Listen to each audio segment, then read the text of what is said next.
ഒരു വാക്കു നീ പറഞ്ഞാൽ ദീനം മാറും. നീ പറഞ്ഞാൽ ശാപം മാറും. നീ പറഞ്ഞാൽ ദീനം മാറും. നീ പറഞ്ഞാൽ മരണം മാറും. യേശുവേ നീ പറഞ്ഞാൽ മാറാത്തതെന്നുള്ളൂ. യേശുവേ നീ പറഞ്ഞാൽ മാറാത്തതെന്നുള്ളൂ. ഒരു വാക്കു മതി എനിക്കത് മതിയേ. ഒരു വാക്കു മതി എനിക്കത് മതിയേ. ഒരു വാക്കു മതി എനിക്കത് മതിയേ. ഒരു വാക്കു മതി എനിക്കത് മതിയേ. എന്തുകൊണ്ടാണ് നമ്മൾ ഉടമ്പടി ധ്യാനം കൂടുന്നത്? അതിനർത്ഥം ഉടമ്പടി ബോധ്യങ്ങൾ ലഭിച്ചാൽ മാത്രമേ നമുക്ക് ഉടമ്പടി നടപ്പിൽ വരുത്താൻ പ്രത്യേക ഊർജം നമുക്ക് ലഭിക്കാൻ വേണ്ടിയാണ് ഉടമ്പടി ധ്യാനം കൂടുന്നത്. ഉടമ്പടിയുടെ അപ്ഡേഷൻസൊക്കെ എല്ലാം വരണത് ഈ ഉടമ്പടി ധ്യാനത്തിലാണ്. കാര്യം ലോകത്തിലെ ഈ ഒരു കുഞ്ഞു ധ്യാന കേന്ദ്രത്തിലാണ് പരിശുദ്ധ അമ്മ ഉടമ്പടി എന്ന മഹത്തായ പ്രാർത്ഥന ദാനമായി നൽകിയത്. അത് ഒരു പ്രാർത്ഥന നിങ്ങൾക്ക് ഇരിക്കട്ടെ എന്നും പറഞ്ഞ് തന്നതല്ല. 1987 മുതൽ അമ്മേ എന്നും പറഞ്ഞ് നടന്ന ഒരു യാത്രയുണ്ട്. അത് ജപമാല ജീവിത ദർശന ധ്യാനങ്ങളുമായി കേരളത്തിൻ്റെ എല്ലാ മുക്കിലും മൂലയിലും കണ്ണൂർ കുഞ്ഞുമംഗലം തൊട്ട് തിരുവനന്തപുരം പുത്തൻതോപ്പ്, ഇടുക്കി ശാന്തമ്പാറ, അങ്ങനെ 107 ധ്യാനങ്ങൾ ജപമാല ജീവദർശന ധ്യാനം നടത്തി 2002. അതുക്കു മുമ്പ് മരിയൻ വർഷമെന്നും പറഞ്ഞ പരിശുദ്ധ ജോൺ പോൾ മാർപ്പാപ്പ മരിയൻ വർഷം പ്രഖ്യാപിച്ചു 1987. അത് സുവിശേഷ പ്രഘോഷണ ദശകത്തിൻ്റെ ഭാഗമായി 90 മുതൽ 2000 വരെയുള്ള മഹാജൂബിലിയോട് എൻ്റെ മധ്യസ്ഥ പ്രാർത്ഥനയ്ക്കാണ് മരിയൻ വർഷം സ്ഥാപിച്ചത്. അപ്പോൾ ഞാനൊരു ഇടവകയിലായിരുന്നു ജോലി ചെയ്തത്. കാട്ടൂരെന്ന് പറയുന്ന ആലപ്പുഴ കാട്ടൂര് 1200 വീട്ടുകാർ അന്നുണ്ടായിരുന്നു. ഇന്ന് ഞാൻ ചെയ്ത ആ വർക്ക് അച്ഛന്മാർ ചെയ്യണത് 4 അച്ഛന്മാരാണ് അവിടെ ഉള്ളത്. ഇപ്പം അന്ന് ഞാൻ ഒറ്റയ്ക്ക് ഉണ്ടായിരുന്നുള്ളൂ.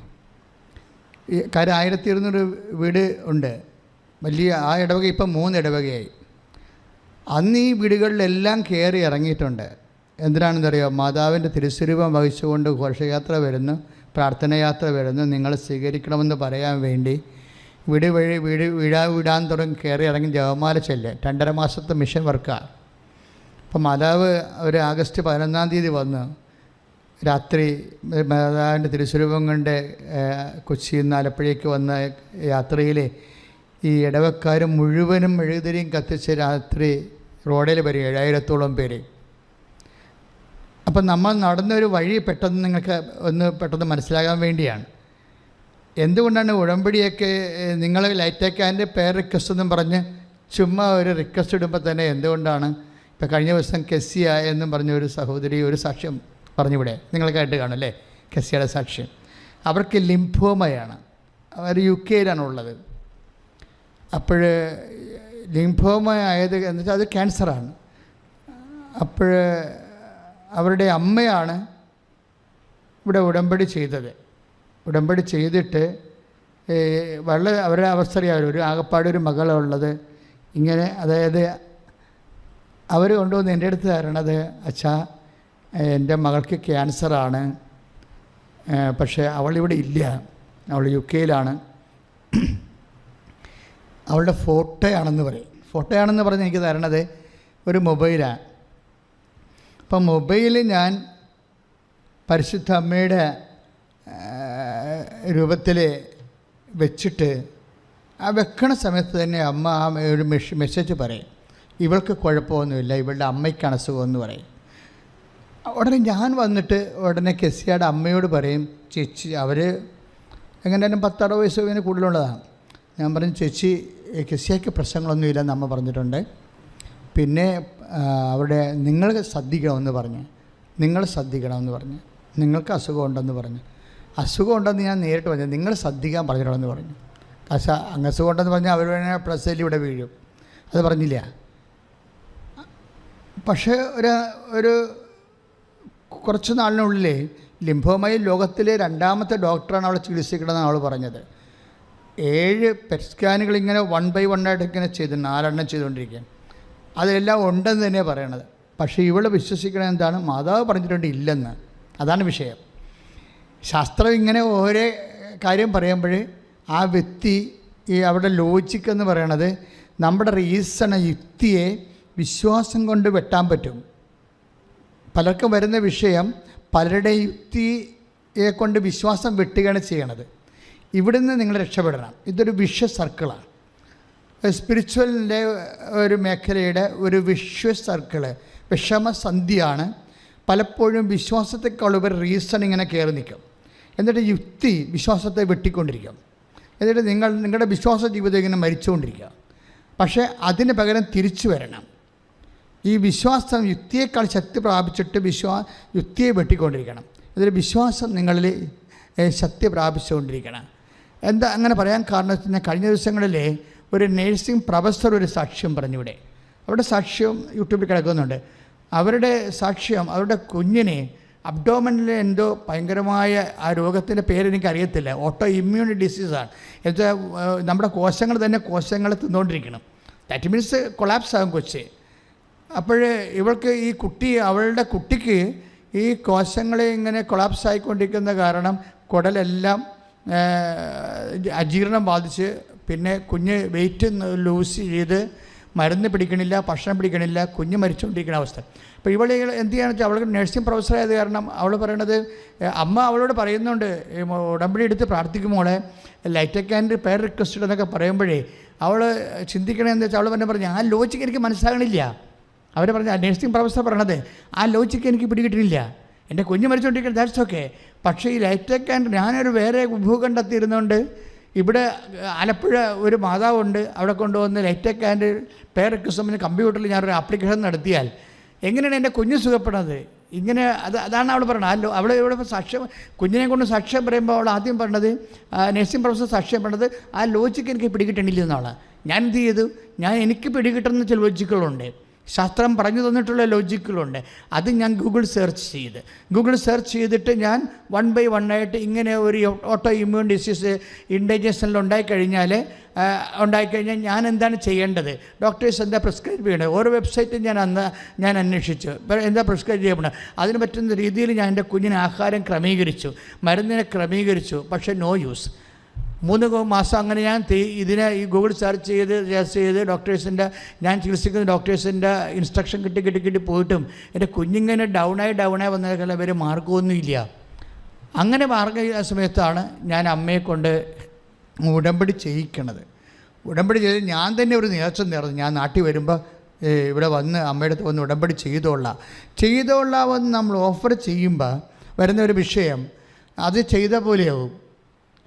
കാര്യം നമ്മളൊരു വ്യക്തിയോടല്ല പറയണത്, ദൈവത്തോടാണ് പറയണത്. ഞാൻ ഉടമ്പടി ചെയ്തോളാമെന്ന് പറയലേ, അപ്പോഴത് ചെയ്ത പോലെയാവും. എന്താ കാര്യം വെച്ച് കഴിഞ്ഞാൽ ദൈവത്തിന് അറിയാം നിങ്ങളത് ചെയ്യുമെന്ന്. അതാണ് വിഷയം. നിങ്ങളത് ചെയ്യുമെന്ന് ദൈവത്തിന് അറിയാം. അപ്പോൾ ചില ആൾക്കാർ ചെയ്യുമെന്ന് പറഞ്ഞാലും ചെയ്യത്തില്ലല്ല, അതും ദൈവത്തിന് അറിയാം. അതുകൊണ്ട് നമ്മൾ ദൈവത്തോടൊരു കാര്യം പറയുമ്പോൾ ചില കാര്യങ്ങൾക്ക് ലൈറ്റ്നിങ് ഇഫക്റ്റ് ഉണ്ടാകാൻ കാരണം നിങ്ങളത് ചെയ്യുമെന്ന് ദൈവത്തിന് അറിയാവുന്നതുകൊണ്ടാണ്. ഇപ്പോൾ ഇവൾ നേഴ്സിംഗ് പ്രൊഫസർ ഉടമ്പടി ചെയ്യുമെന്ന് ദൈവത്തിന് അറിയാം. അപ്പോൾ അതുകൊണ്ട് തന്നെ കുഞ്ഞ് ആ സമയത്ത് തന്നെ ഹീലിംഗ് പ്രോസസ്സ് തുടങ്ങിയിട്ട് കുഞ്ഞിന് സംഭവിക്കുന്നത്, അവരുടനെ ഈ അടയാളം കിട്ടിയ ഉടനെ അവർ നാട്ടിൽ വന്ന് ഉടമ്പടി ചെയ്തിട്ട് ഈ ഉടമ്പടി തൈലം കൊണ്ടുവന്ന് കുഞ്ഞിന് വയറ്റിൽ പുരട്ടി കൊടുക്കും. വയറ്റിൽ പുരട്ടി കൊടുക്കുന്ന പിന്നെ സഡൻ ഹീലിംഗാണ് ഉണ്ടാകുന്നത്. അത് കുഞ്ഞിപ്പോൾ പൂർണ്ണമായും സൗഖ്യപ്പെട്ടിരിക്കണം. ഈ കുഞ്ഞ് മരിച്ചു പോകേണ്ട കുഞ്ഞാണ് ശരിക്കും. പക്ഷേ അവൾ ഉപയോഗിക്കുന്ന വാക്ക് ഞാൻ ലോജിക്കായിട്ടാണ് വിഷയം കണ്ടതെന്നാണ് എല്ലാ വിഷയങ്ങളും. കാര്യം ഞാൻ അങ്ങനെ പഠിച്ചു വെച്ചേക്കണത് സയൻസിൻ്റെ ഒരു മെത്തേഡ് അനുസരിച്ച്. ഞാൻ സയൻസിനെ കുറ്റം പറയുകയല്ല. എന്താ പ്രശ്നം, ഞാൻ പറയുന്നത് നിങ്ങൾ പലപ്പോഴും നമ്മളിങ്ങനെ ട്രെയിൻഡായത് കാരണം, ലോജിക്കലായിട്ട് ട്രെയിൻഡായത് കാരണം ചില കുറച്ച് കൂടുതൽ വിദ്യാഭ്യാസം ചെന്നു പോയവർക്ക് ചില സമയത്ത് വിശ്വാസം ഇമ്പോസ് ചെയ്യാൻ ഇത്തിരി സമയമെടുക്കും. അതാണ് ഞാൻ ഉദ്ദേശിച്ചത്. That is my point. അത് പറ്റത്തില്ല. നിങ്ങളൊന്ന് കർത്താവ് അച്ഛനോട് ചേർന്ന് പ്രാർത്ഥിക്കും. കർത്താവായ ദൈവമേ, കർത്താവായ ദൈവമേ, എന്റെ യുക്തിയുടെ ഒപ്പം തന്നെ അതിനെ അതിലംഘിക്കുന്ന വിശ്വാസത്താൽ എന്നെ പരിശുദ്ധ അമ്മയെ പോലെ അഭിഷേകം ചെയ്യണമേ.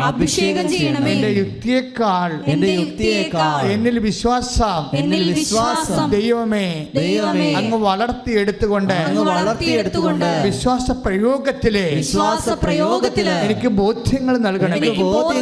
വിശ്വാസ പ്രയോഗത്തിലെ എനിക്ക് ബോധ്യങ്ങൾ നൽകണമേ. ശ്രദ്ധിക്കട്ടെ,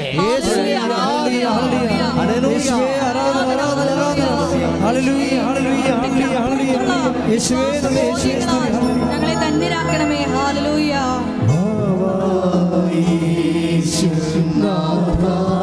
ഒരുമിച്ച് പാടുക സന്തോഷത്തോടെ.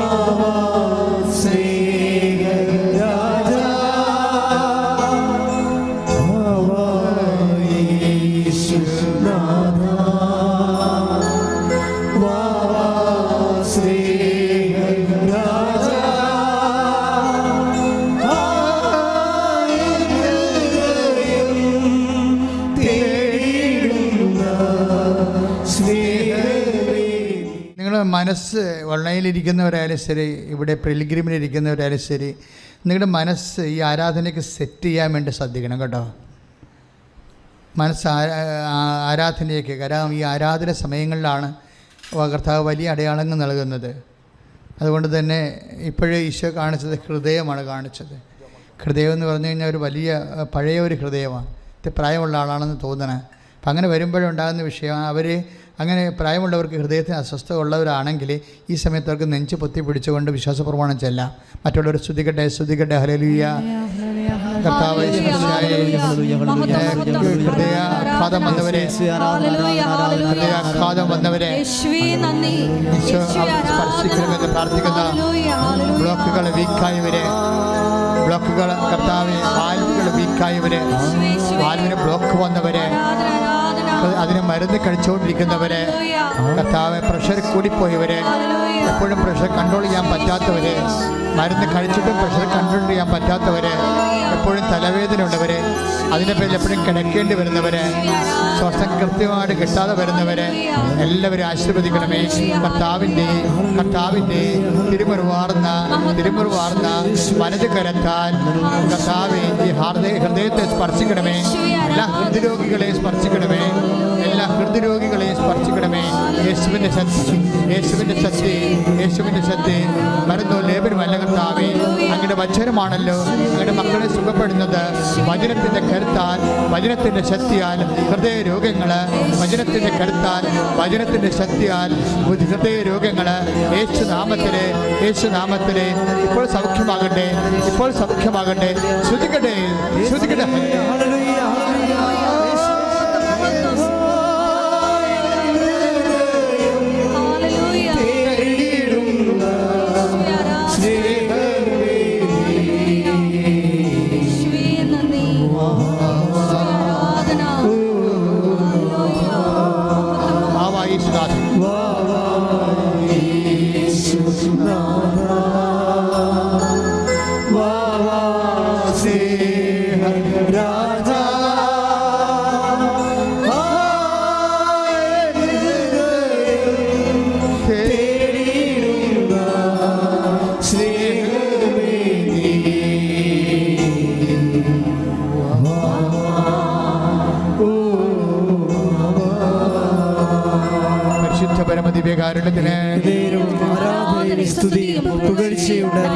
പ്രാർത്ഥിക്കുക. അമ്മേ പരിശുദ്ധമ്മേ, ദൈവമാതാവേ, പിൽഗ്രിം ഉടമ്പടിയായി തീർത്ഥാടന പ്രാർത്ഥന കൂടുന്നവരെല്ലാം, ഓൺലൈൻ പ്രാർത്ഥന കൂടുന്നവരെല്ലാം കർത്താവേ, അങ്ങയുടെ വലത്ത് കരത്താൽ മക്കളെ സ്പർശിക്കണമേ.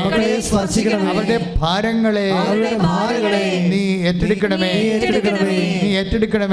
കർത്താവിന്റെ ശക്തി, പ്രാർത്ഥിക്കുവാനുള്ള ശക്തി, വിശ്വസിക്കാനുള്ള ശക്തി, പാടുവാനുള്ള ശക്തി, കൊടുക്കുവാനുള്ള ശക്തി, പരിശുദ്ധാത്മാവിന്റെ ശക്തി, പരിശുദ്ധാത്മാവിന്റെ ശക്തി, അത്യുന്നതന്റെ ശക്തി, അത്യുന്നതന്റെ ശക്തി, അത്യുന്നതന്റെ ശക്തി അത്യുന്നതന്റെ ശക്തി ഇപ്പോൾ ആവസിക്കട്ടെ, ഇപ്പോൾ ആവസിക്കട്ടെ, ഇപ്പോൾ ആവസിക്കട്ടെ, ഇപ്പോൾ ആവസിക്കട്ടെ. Hallelujah, hallelujah, hallelujah, hallelujah. യേശുവേ, ഹല്ലേലൂയ, ഹല്ലേലൂയ, യേശുവേ,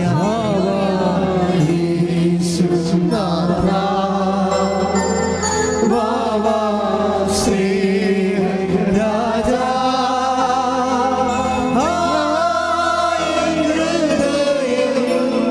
തേടുന്ന സ്നേഹമേ നീ,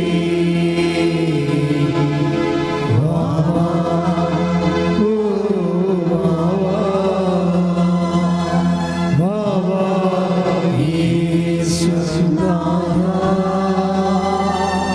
വാവാ സ്നേഹരാജാ,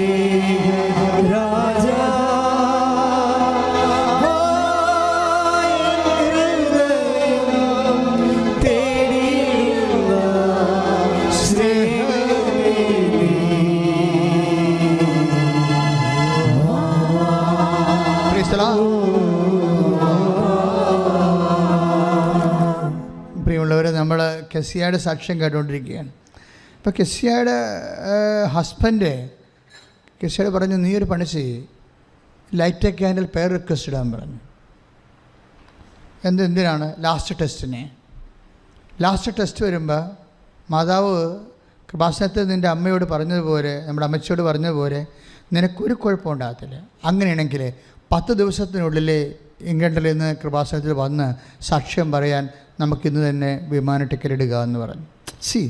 അവരെ വിശ്വസിക്കുന്ന, അതായത് ഹൈപ്പോത്തിസിസ് ആയിട്ട് നിൽക്കുന്ന വിഷയത്തിൽ നിന്ന് പെട്ടെന്ന് വിശ്വാസ റീസണബിളിലേക്ക് വരാൻ കണ്ടില്ലേ?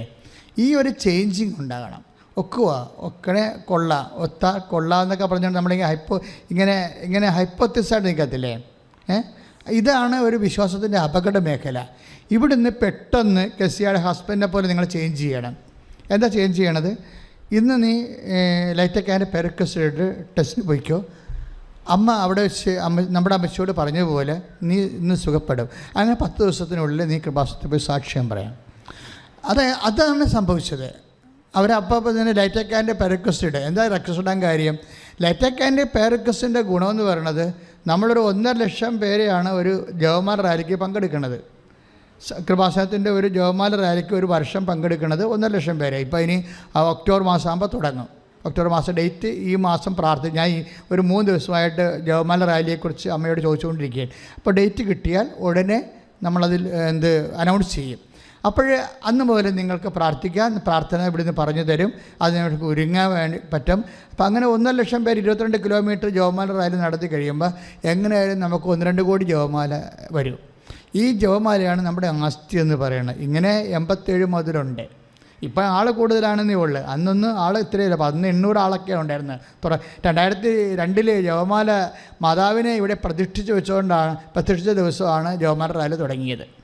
2002 ഒരു ജവമാല റാലി കൊച്ചിയിൽ നിന്ന് നടത്തി ഇവിടം വരെ വന്നാണ് മാതാവിനെ ഇവിടെ വെളുപ്പിന് 2 മണിക്ക് പ്രതിഷ്ഠിക്കണം, നമ്മുടെ കവാടത്തിങ്കലെ. അന്ന് മുതൽ എല്ലാ ഒക്ടോബർ 25-ാം തീയതി ആകുമ്പോഴും ജവമാല റാലി നടത്തും. അന്ന് പോലെ നടത്തിയതുകൊണ്ട് ആ ജവമാലകളെല്ലാം പിന്നെ 10 കൊല്ലം കടലിൽ കൺവെൻഷൻ നടത്തി. 90 തൊട്ട് 2000 വരെ കടലിലെ വള്ളക്കാരെല്ലാം വിളിച്ച്, ബോട്ടുകാരെ വിളിച്ച് കടലിൽ കൺവെൻഷൻ. അപ്പോൾ അങ്ങനെ 10 കൊല്ലം നടത്തി. അതിനുവേണ്ടി 102 മധ്യസ്ഥ പ്രാർത്ഥന ഗ്രൂപ്പ് ഉണ്ടായിരുന്നു.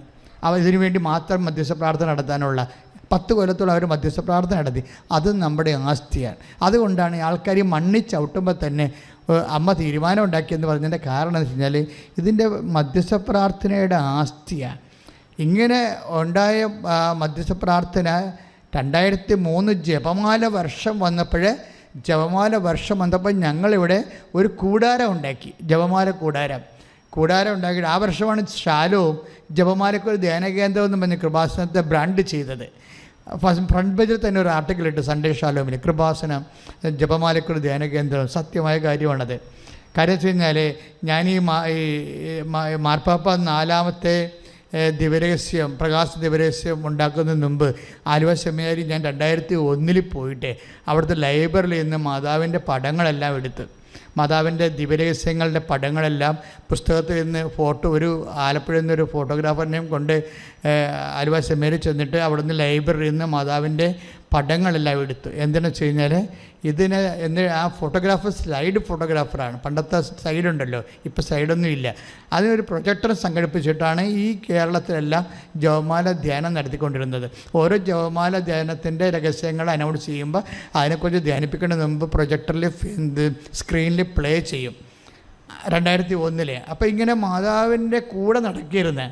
അതിനുശേഷം അത് 2002, 2001, 2003 ആയപ്പോൾ ഇവിടെ മാതാവ് മാർപ്പാപ്പ ജപമാല വർഷം പ്രഖ്യാപിച്ച് അതോടുകൂടി ഞങ്ങളിവിടെ ഒരു കൂടാരം ഉണ്ടാക്കിയിട്ട് 24 മണിക്കൂർ ജപമാല 365 ദിവസവും അപ്പോൾ ഒരു 120 ഗ്രൂപ്പ് ഉണ്ടായിരുന്നു. അന്ന് കടലോരത്തെ ഗ്രൂപ്പ് ഉണ്ടായിരുന്നു.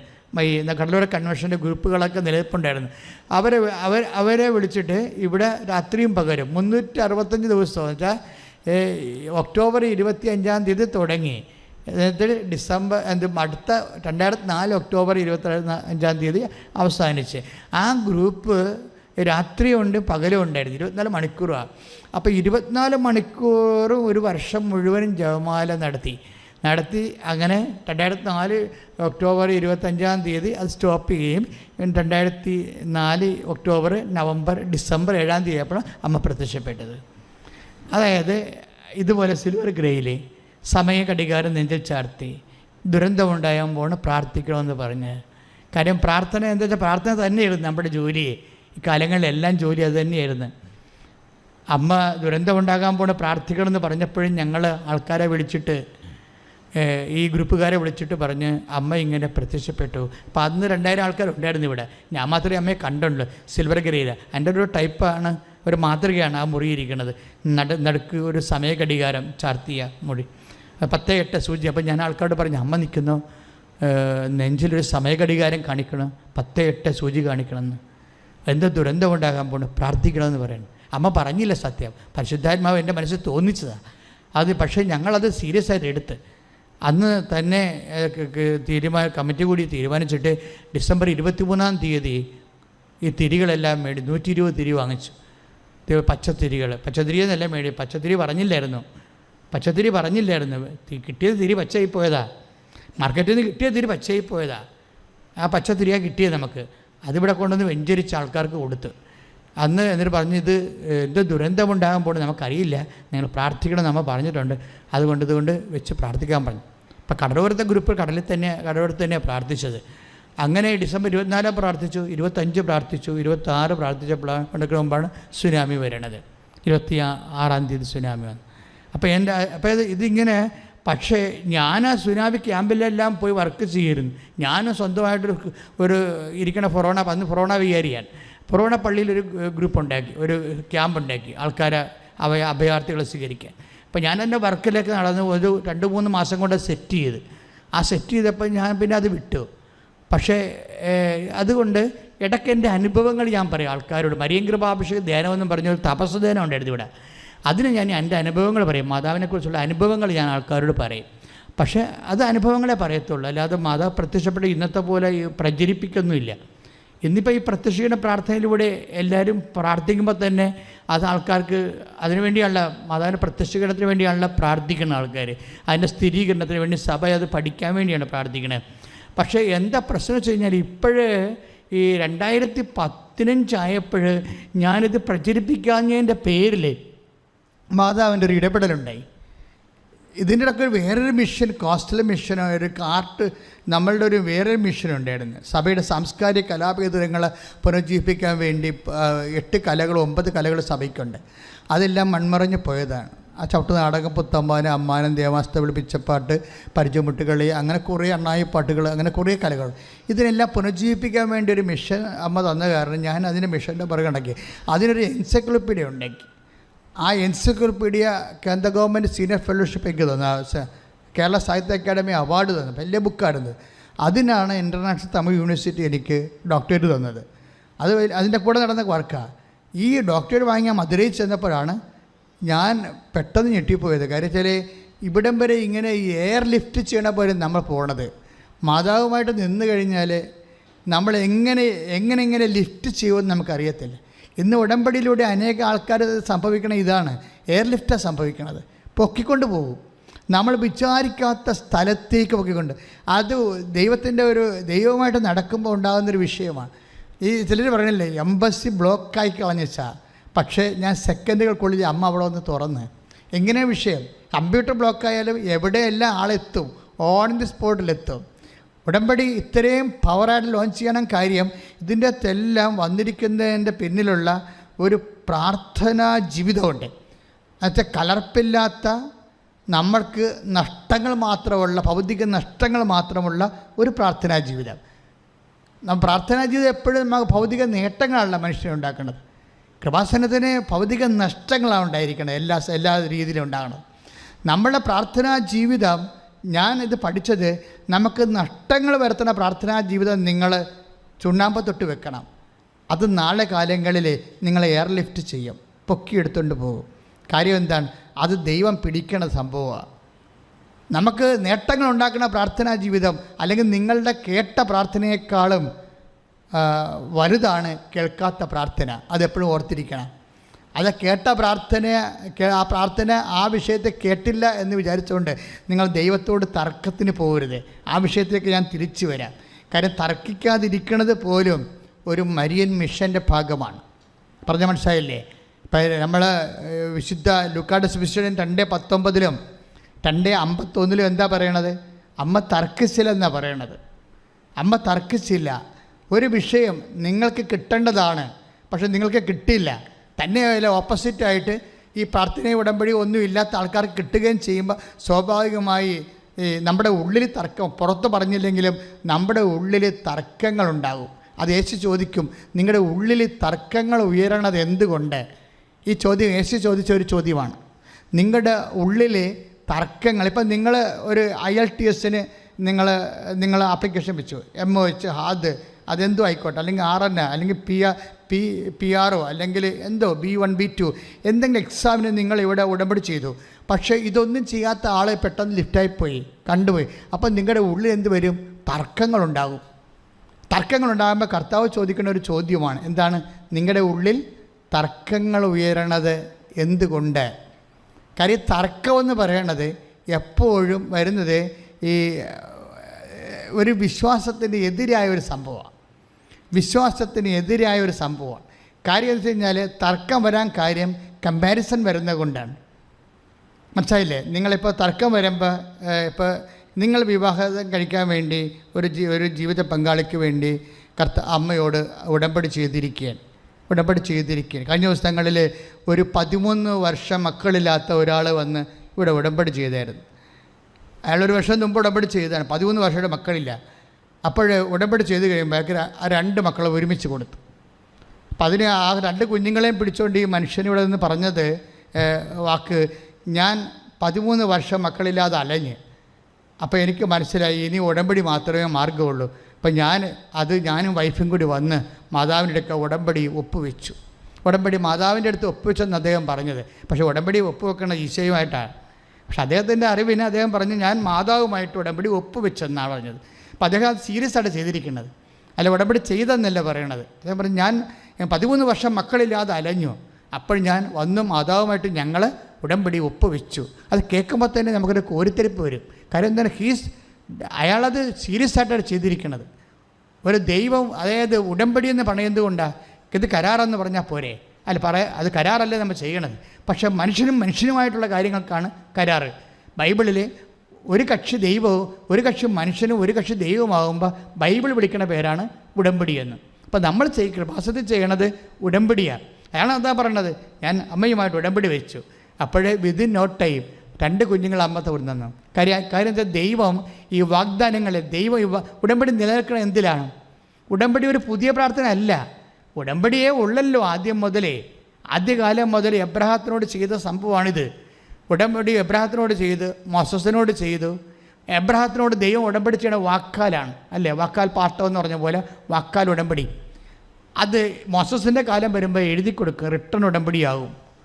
അപ്പോൾ വാമൊഴിയായിട്ടുണ്ടായിരുന്നത് വരമൊഴിയായിട്ട് മാറും ഉടമ്പടി. യേശുവിൻ്റെ കാലം വരുമ്പോൾ അതൊരു ഡൂയിങ് ആയിട്ട് മാറും. ഉടമ്പടി തന്നെയാണ് യേശുവിൻ്റെ കാലം. യേശുവിന് ഉടമ്പടി തന്നെയാണ് ഈശോ ചെയ്യണത്, അല്ല വേറെ ഒന്നും ചെയ്തില്ല. എന്താ ഈശോ പറഞ്ഞത്?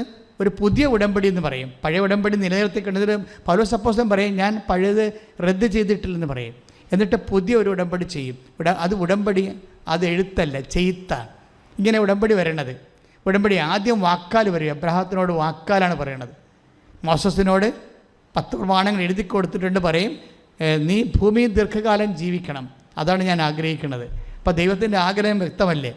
നിങ്ങൾ IELTS പാസ്സായാലും പുരയിടം വിറ്റാലും വിവാഹം കഴിച്ചാലും കുഞ്ഞുങ്ങളുണ്ടായാലും ദൈവം ഉദ്ദേശിക്കുന്നത് എന്താണ്? നിനക്കിവിടെ ജീവിക്കാൻ വേണ്ടി ആണ് ഞാൻ നിന്നെ ഇവിടെ ജനിപ്പിച്ചിരിക്കുന്നത്. അത് നീ ദീർഘകാലം ജീവിക്കണം, ആരോഗ്യത്തോടു കൂടി.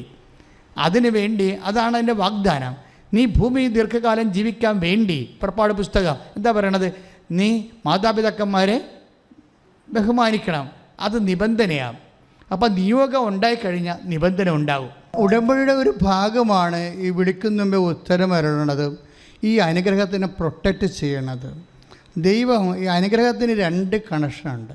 നമ്മുടെ അനുഗ്രഹം കിട്ടണതിന് പ്രത്യേകിച്ച് ഒരു വിശ്വാസി പോലും ആകേണ്ട ഒരു കാര്യമില്ല. ഇവിടെ PSC ടെസ്റ്റ് റാങ്കൊക്കെ എഴുതണവരും കുറേ വർക്കൊക്കെ ചെയ്യുന്ന ആൾക്കാരില്ലേ, എല്ലാവരും ഇങ്ങനെ വിശ്വസിച്ചിട്ടാണ് അവരെല്ലാം ഓരോ നിലയിലെത്തിയിരിക്കണത്. ആണോ? അവിശ്വാസിയായാലും നമ്മൾക്ക് ഭൗതിക ആനുകൂല്യങ്ങൾ കിട്ടുന്നതിന് ഒരു പഞ്ഞുമില്ല. നിങ്ങളാ ഭൗതിക ആനുകൂല്യങ്ങൾ കിട്ടുന്നതിന് വേണ്ടി മാത്രം ദൈവത്തെ ആശ്രയിച്ചാൽ നിങ്ങൾക്ക് ഭൗതിക ആനുകൂല്യങ്ങൾ കിട്ടും, പക്ഷേ ദൈവത്തെ മിസ് ചെയ്യാൻ സാധ്യതയുണ്ട്. പറഞ്ഞാൽ മനസ്സിലായില്ലേ? ഇപ്പം ചില ആൾക്കാരൊക്കെ ഞായറാഴ്ച പള്ളി പോണില്ലല്ലേ. ഇപ്പോൾ ഞാനൊരു അച്ഛൻ പത്തനംതിട്ടയിൽ നിന്ന് ഇവിടെ വന്നിട്ടുണ്ടായിരുന്നു, 24 പേരുമായിട്ട് ഉടമ്പടി ചെയ്യാൻ. അപ്പോൾ അച്ഛൻ പറഞ്ഞത്, അച്ഛാ ഞായറാഴ്ച പള്ളിയിലെ ആൾ കുറവാണ്. അപ്പോൾ എന്നോട് ഞാൻ ചോദിച്ചു, ഞങ്ങൾ രണ്ടുപേരും അവിടെ ഇരുന്ന് വർത്തമാനം പറയുന്നു. ഞാൻ ചോദിച്ചു, അതിൻ്റെ കാരണം എന്താണെന്ന് വെച്ചാൽ തോന്നുന്നുണ്ടോ? അപ്പോൾ ഇപ്പോൾ ആൾക്കാർക്ക് മനസ്സിലായി, പ്രാർത്ഥിച്ചില്ലേലും പള്ളിപ്പോയില്ലേലും കാര്യങ്ങളൊക്കെ നടക്കുമെന്ന്. 2 കൊല്ലം കോവിഡായിട്ട് വീട്ടിലിരുന്നില്ലേ? അച്ഛൻ്റെ നിരീക്ഷണം അതാ. ഇപ്പോൾ ആൾക്കാർക്ക് മനസ്സിലായി. എന്താ മനസ്സിലായി? പള്ളി പോയില്ലെങ്കിലും കാര്യങ്ങളൊക്കെ നടക്കും, പരീക്ഷ എഴുതാൻ പറ്റും, ജയിക്കും, ജോലി കിട്ടും. അപ്പോൾ ഞാൻ ഓർക്കിയിരുന്നു അച്ഛൻ പറഞ്ഞതേ, ആൾക്കാരപ്പോൾ ഈ ഞായറാഴ്ച കുർബാനയ്ക്ക് പോയിരുന്നത് പലരും എന്തുദ്ദേശത്തിലാണ്? എല്ലാവരും അല്ല, എന്തുദ്ദേശത്തിലാണ്? എന്തെങ്കിലും കാര്യങ്ങൾ നടക്കാൻ വേണ്ടിയാണ് ദൈവത്തിൻ്റെ അടുത്ത് പോയിരുന്നത്. ഇപ്പോൾ ദൈവത്തെ കൂടാതെ തന്നെ കാര്യങ്ങൾ നടക്കുമെന്ന് കോവിഡ് നമ്മളെ പഠിപ്പിച്ചു, അല്ലേ? ക്ലിയർ അല്ലേ? കോവിഡ് കാലത്ത് എന്തുമാത്രം പരീക്ഷ ആൾക്കാർ എഴുതി. എല്ലാ പരീക്ഷയും കോവിഡ് ഉണ്ടായിരുന്നതിന് മുമ്പുള്ള സമയത്തൊക്കെ ഗവൺമെൻറ് ഗ്രേസ് മാർക്ക് വരെ കൊടുത്തു. 30 മാർക്ക് 40 മാർക്ക് വെറുതെ വാരിക്കോരിയിട്ട് കൊടുത്തു, അല്ലേ? അപ്പോൾ ഇതിൻ്റെ അർത്ഥം എന്താണ്? അതായത് ദേവാലയത്തിൽ പോയില്ലെങ്കിലും വീട്ടിൽ കുത്തിയിരുന്നാലും കാര്യങ്ങളൊക്കെ ഭംഗിയായിട്ട് നടക്കും. അപ്പോൾ ഒരു കാര്യം എൻ്റെ സഹോദരൻ എനിക്ക് പറയാനുണ്ട്. ഒന്നാമത്തെ കാര്യം, നമ്മൾ ദേവാലയത്തിൽ പോണത് നമ്മുടെ കാര്യങ്ങൾ നടക്കാൻ വേണ്ടി ആവരുതെന്ന് യേശു പറഞ്ഞിട്ടുണ്ട്. അത് യേശു പറഞ്ഞിരിക്കുന്ന ട്വിസ്റ്റ് ചെയ്താണ് പറഞ്ഞിരിക്കുന്നത്. പള്ളിയിൽ പോയില്ലെങ്കിലും കാര്യങ്ങൾ നടക്കുമെന്ന് ഈശോയാണ് ആദ്യം പറഞ്ഞത്. പറഞ്ഞ മനസ്സിലായില്ലേ? പള്ളിയിൽ പോയില്ലെങ്കിലുമൊക്കെ കാര്യങ്ങൾ ഭംഗിയായിട്ട് കല്യാണം കഴിക്കും, പ്രസവിക്കുകയും ചെയ്യും, പിള്ളേരെ വളർത്തുകയും ചെയ്യും, എല്ലാ കാര്യങ്ങളും നടക്കും. കയ്യിലിരിപ്പ് മോശമാണെങ്കിലും കാര്യം നടക്കുമെന്ന് പറഞ്ഞിട്ടുണ്ട് ഈശോ. നിങ്ങളുടെ കയ്യിരിപ്പ് അല്ലെങ്കിൽ എൻ്റെ കയ്യിരിപ്പ് ഇത്തിരി മോശമാണെങ്കിലും കാര്യങ്ങളൊക്കെ ഭംഗിയായിട്ട് നടക്കുമെന്ന് ലോകത്തോട് പറഞ്ഞത്, ചങ്കൂറ്റത്തോട് പറഞ്ഞത് ഈശോ മാത്രമാണ്. ദൈവത്തിൻ്റെ അടുത്ത് പ്രാർത്ഥിച്ചില്ലെങ്കിലും കാര്യങ്ങളെല്ലാം ഭംഗിയായിട്ട് നടക്കും. കയ്യിരിപ്പ് മോശമാണെങ്കിലും കാര്യങ്ങൾ നടക്കും എന്ന് ലോകത്തോട് ചങ്കൂറ്റത്തോടെ പറഞ്ഞ ഈശോ മാത്രമാണ്. പിന്നെ നമ്മളെന്തിനാ പ്രാർത്ഥിക്കണത്? കാര്യം ഈ വിഷയത്തിൽ നമ്മൾ ഇത്ര റീസൺ ഉപയോഗിക്കണം നല്ലതായിരിക്കും. ദൈവത്തെ കൂടാതെ തന്നെ കാര്യങ്ങളൊക്കെ നടക്കും. പിന്നെ എന്തിനാണ് നമ്മൾ പ്രാർത്ഥിക്കുന്നത്? എന്താ പറഞ്ഞത്? അങ്ങനെ നിങ്ങൾ നിങ്ങളുടെ സ്വർഗസ്ഥനായ പിതാവിൻ്റെ മക്കളായി തീരും. അവിടുന്ന് ശിഷ്യരുടെ മേലും ദുഷ്ടരുടെ മേലും തൻ്റെ സൂര്യനെ ഉദിപ്പിക്കുകയും നീതിമാന്മാരുടെയും നീതിരഹിതരുടെയും മേൽ മഴ പെയ്യുകയും ചെയ്യുന്നു. അതാണ് വിഷയം. മത്തായിയുടെ സുവിശേഷമാണ് 5:45. അപ്പം നീതിമാനായാലും നീതിരഹിതനായാലും അവൻ്റെ മേൽ ദൈവം മഴ പെയ്യിക്കും. നീതിരഹിതനെ മാറ്റി നിർത്തിയിട്ട് നീ അങ്ങോട്ട് മാറ്, ഈ മഴ നീതിമാന് മാത്രം ഉള്ളതാണെന്ന് ദൈവം പറയത്തില്ല. നിങ്ങളിങ്ങനെ മാറി ഇത് പള്ളിയിൽ പോണവർക്ക് മാത്രമുള്ള അനുഗ്രഹമാണെന്ന് ദൈവം പറയത്തില്ല. ദൈവം എല്ലാവർക്കും വേണ്ടിയാണ്. അതാണ് എല്ലാം. ആ ഭൗതിക അനുഗ്രഹങ്ങളെ നമ്മൾ ലഭിക്കുന്നതിന് നമ്മളൊരു വിശ്വാസി പോലും ആവേണ്ട ആവശ്യമില്ല. പിന്നെ നമ്മൾ എന്തിനാണ് വിശ്വാസിയാകണത്? പിന്നെ നമ്മൾ എന്തിനാണ് ദൈവത്തിലെ ഓരോ വിഷയങ്ങൾക്ക് ആശ്രയിക്കണത്? ഇത് അനുഗ്രഹത്തിനല്ല. ശരിക്കും പറഞ്ഞാൽ അനുഗ്രഹം ഇതിൻ്റെ ഭാഗമാണ്. അനുഗ്രഹം ലഭിക്കുക തന്നെ ചെയ്യും പ്രാർത്ഥിക്കുമ്പോൾ. പക്ഷേ അനുഗ്രഹം ലഭിച്ചാൽ മാത്രം പോരാ. എന്താണ്? അനുഭവിക്കാനുള്ള യോഗ്യത. ഇതൊരു വലിയ ഇത് ആൾക്കാരെ അത്ര കണ്ട് സീരിയസ് ആയിട്ട് ഫോക്കസ് ചെയ്യാത്തൊരു സബ്ജക്റ്റാണ്. എല്ലാവരും അനുഗ്രഹത്തെക്കുറിച്ചാണ് എപ്പോഴും ദൈവസന്നിധിയിൽ ആവലാതിപ്പെടുന്നത്. പക്ഷെ നമുക്ക് വേണ്ടത് അനുഗ്രഹം മാത്രമല്ല, പിന്നെ എന്താണ്? അനുഭവിക്കാനുള്ള യോഗ്യത. ഇപ്പോൾ മക്കളെ ഐസിന ഒന്ന് ശ്രദ്ധിച്ച മക്കളെ, യേശയ്യാ 65:21 അവർ ഭവനങ്ങൾ പണിത് വാസമുറപ്പിക്കും, മുന്തിരിത്തോട്ടങ്ങൾ വച്ചുപിടിപ്പിച്ച് അവയുടെ ഫലം ഭക്ഷിക്കും. ശ്രുതികട്ടെ ഹല്ലേലൂയ.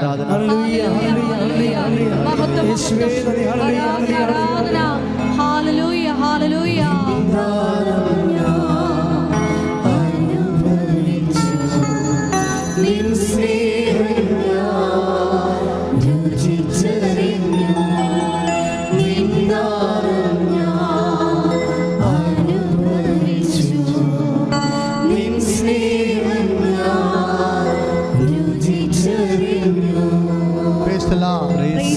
അതായത് ഈ പ്രാർത്ഥനയുടെ ഫോക്കസ് പോയിൻ്റ് വരേണ്ടത് അനുഗ്രഹത്തിനേക്കാളുപരി അനുഭവിക്കാനുള്ള യോഗ്യതയിലാണ്. പിടിയോ? അതെപ്പോഴും നമ്മൾ ശ്രദ്ധിക്കണം. അതായത് നമ്മൾ ദൈവത്തിനെ ആശ്രയിക്കുന്നതിൻ്റെ കാരണം, കർത്താവേ നീ തന്ന അനുഗ്രഹങ്ങൾ അനുഭവിക്കാനുള്ള യോഗ്യത ഉണ്ടാകണമേ. It's A point. ഒന്ന് നെഞ്ചത്തെ കൈവച്ച് പറഞ്ഞ് പ്രാർത്ഥിച്ച്, കർത്താവേ നീ തന്നതും തരാൻ പോകുന്നതുമായ അനുഗ്രഹങ്ങളിലെ അനുഭവിക്കാനുള്ള യോഗ്യത എനിക്കും എൻ്റെ കുടുംബത്തിനും നൽകണമേ.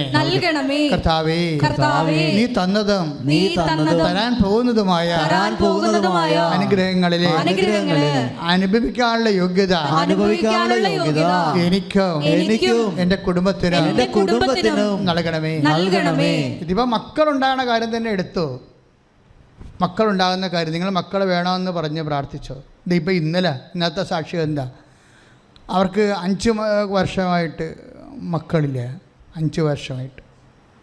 അപ്പോൾ അവർ മക്കളുണ്ടാകത്തില്ലെന്ന് ഡോക്ടർ പറഞ്ഞ്. അപ്പോഴവരിവിടെ വന്ന് ഉടമ്പടി, അങ്ങനെ ഒന്ന് പറഞ്ഞാൽ പിന്നെ എന്താ മാർഗം? പിന്നെ ഉടമ്പടിയല്ലേ ഉള്ളൂ. ലോകത്തുടമ്പടിയേ ഉള്ളൂ. അതുകൊണ്ടാണ് എല്ലാ മനുഷ്യരും റഷ്യയിൽ നിന്നും പോളണ്ടിലൊക്കെ വന്ന് ഉടമ്പടി ചെയ്തിട്ടുണ്ട് ആൾക്കാർ, അവിടുത്തെ നാട്ടുകാർ. ഇപ്പം എന്താ പ്രശ്നം വെച്ചാൽ, അറിയാവുന്നവർക്കറിയാം ഇതൊരു ലാസ്റ്റ് നമ്മുടെ ഒരു ഓപ്ഷനാണ്. ഇതൊരു ഫുൾ ഓപ്ഷനാണ്, അതേസമയം തന്നെ ലാസ്റ്റ് ഓപ്ഷനാണ്. ഇതിൻ്റെ അപ്പുറത്തിന് ഓപ്ഷനില്ല. ലോകത്ത് അതാത് കാലങ്ങളിലൊക്കെ ദൈവം ഓരോ പ്രാർത്ഥന കൊടുക്കുകയും, ഇപ്പോൾ 12-ാം നൂറ്റാണ്ടിലാണ് കുരിശിൻ്റെ വഴി കൊടുത്തത് അല്ലേ? കുരിശിൻ്റെ വഴി കിട്ടിയത്. അപ്പം അതിൻ്റെ അകത്തുള്ള ആ കുരിശിൻ്റെ വഴിയുടെ ആക്കാമ്പം എന്താണ്? പശ്ചാത്താപമാണ്. കർത്താവിൻ്റെ കുരിശിൻ്റെ കൂടെ നമ്മൾ യാത്ര ചെയ്യുമ്പോൾ, അതിനനുസ്മരിച്ചുകൊണ്ട് യാത്ര ചെയ്യുമ്പോൾ നമ്മുടെ പാപത്തിന് പ്രായശ്ചിത്തമായിട്ട് നമ്മൾ ചെയ്യുന്ന ദോഷപ്രതി ശ്രീവാപ്പാതയാണ് കുരിശിൻ്റെ വഴി അല്ലേ? പിന്നെ നമുക്ക് വന്നത് 13-ാം നൂറ്റാണ്ടിലാണ്. 13-ാം നൂറ്റാണ്ടിലാണ് ഈ ആരാധന തുടങ്ങിയത് അല്ലേ?